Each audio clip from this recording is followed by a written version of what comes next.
दोस्तों इस बार ठंड में नहीं बल्कि गर्मी में फैल रहा कोरोना। देखिए पाकिस्तान के कराची में भी कोरोना वायरस की वजह से 4 लोगों की मौत हो गई है। पाकिस्तान में भी अब कोरोना फिर से अपने पैर पसार रहा। एक सप्ताह में 4 लोगों की जाने गई। हर दिन 8 से 10 पॉजिटिव नए केस आ रहे हैं। हमारे देश भारत की बात करें दोस्तों तो अब तक कोरोना के 261 नए मामले सामने आ चुके हैं। जब से यह नया वेरिएंट वापस फैलने लगा उसके बाद से देखा जाए तो भारत में भी फिर से अपने पैर पसारने लगा कोरोना। भारत के किस किस राज्य में कितने मामले अभी सामने चल रहे हैं तो देखिए आप, फिर से डराने लगा कोरोना।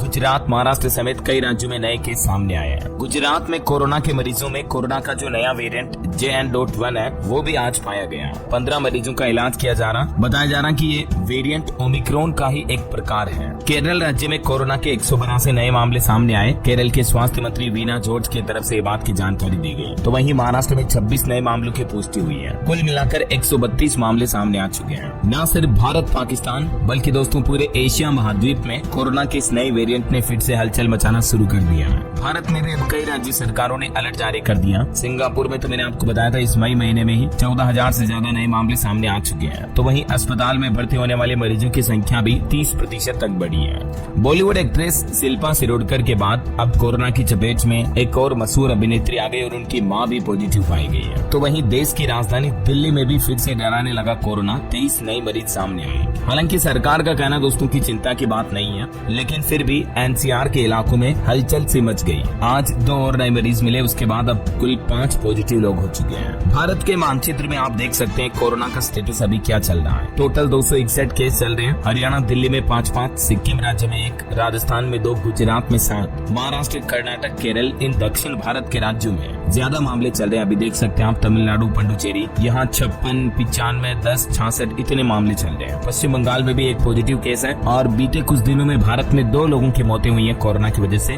और टोटल केस अभी 261 चल रहे हैं। और पड़ोसी देश पाकिस्तान में भी जैसे कि मैंने आपको बताया 8 से 10 नए मरीज रोजाना पॉजिटिव आने लग गए हैं। कराची के श्वसन रोग एक्सपर्ट डॉक्टर जावेद खान ने भी बताया कि सांस से संबंधित बीमारियों के मरीजों की संख्या ज्यादा बढ़ रही है। पूरे एशिया महाद्वीप की बात करें तो कोरोना के 50,000 से ज्यादा नए मामले सामने आ चुके हैं। सिंगापुर में 14,200, थाईलैंड में 17 मई तक 33,000 से ज्यादा नए मरीज मिले हैं। हांगकांग में 10 मई तक 1,042 केस दर्ज हुए हैं। ये एशिया महाद्वीप के कोरोना के कुछ आंकड़े आप देख सकते हैं। ये जो अभी कोरोना का नया वेरिएंट फैल रहा दोस्तों कोविड JN.1 वेरिएंट है। इसके सामान्य लक्षण क्या होते हैं? सर दर्द होना, बुखार आना, आंखों में जलन, सूखी खांसी चलना, स्वाद या गंध का पता न लग पाना, गले में खराश, नाक बहना बंद होना, थकान या मांसपेशियों में दर्द होना, दस्त या उल्टी होना। तो अगर इनमें से ज्यादातर लक्षण किसी मरीज में दिख रहे हैं तो तुरंत डॉक्टर से संपर्क करें और अपना चेकअप करवाएं। ये जो JN.1 वेरिएंट है दोस्तों ये भी हमारे शरीर में कोरोना के प्रीवियस वेरिएंट के अकॉर्डिंग ही हमारी इम्यूनिटी यानी प्रतिरक्षा तंत्र को कमजोर कर देता है। हालांकि जो कोरोना की कुछ वैक्सीन है वो JN.1 वेरिएंट के लिए भी कारगर है, इफेक्टिव है।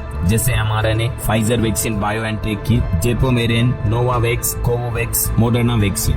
अब देखिए बढ़ते कोरोना के मामलों पर एक्सपर्ट का क्या कहना है। एशिया में बढ़ रहे कोरोना केस भारत में कितना खतरा हो सकता है? एक्सपर्ट बोले कि अभी तक नया वेरिएंट पूरी तरह से फैलने तक तो हम सेफ हैं, लेकिन क्या फिर अगर केस बढ़ने लगे तो हमें वैक्सीन लगवानी होगी। अभी ज्यादातर डॉक्टरों का ये कहना है कि कोरोना 3-4 दिनों के फ्लू की तरह है, तो हमें ज्यादा डरने की जरूरत नहीं है। गीतांजलि जो सिंगापुर में रहती है वो कहती है कि अभी वहाँ स्कूल, कॉलेज, ऑफिस वगैरह सब खुले हुए हैं। सिंगापुर सरकार ऐसे समय में अलर्ट रहती है और एक्सपर्ट का ये मानना है कि वैक्सीन और ओमिक्रॉन वायरस दोनों के कारण हमारी इम्यूनिटी भी डबल हो चुकी है। तो जब तक कोरोना का कोई बिल्कुल ही नया फ्रेश वेरिएंट नहीं आ जाएगा तब तक कोई चिंता की बात नहीं है। अभी जो ये वेरिएंट चल रही है ओमिक्रॉन के ही म्यूटेंट वेरिएंट है, JN.1 वगैरह ये, समझ रहे हो? तो इसलिए ये ज्यादा खतरनाक तो नहीं है, हमें इतनी डरने की कोई बात नहीं है, लेकिन फिर भी सावधान रहना चाहिए, है ना? भीड़ भाड़ वाली जगहों पर न जाएं तो मास्क का इस्तेमाल अवश्य करें। इन कुछ बातों का ध्यान रखें। और बाकी दोस्तों आप भारत के कौन से राज्य में, कौन से जिले में रहते हैं मुझे नीचे कमेंट करके बताइएगा जरूर। साथ ही इस वीडियो को लाइक और शेयर करना, DLS न्यूज चैनल को सब्सक्राइब करके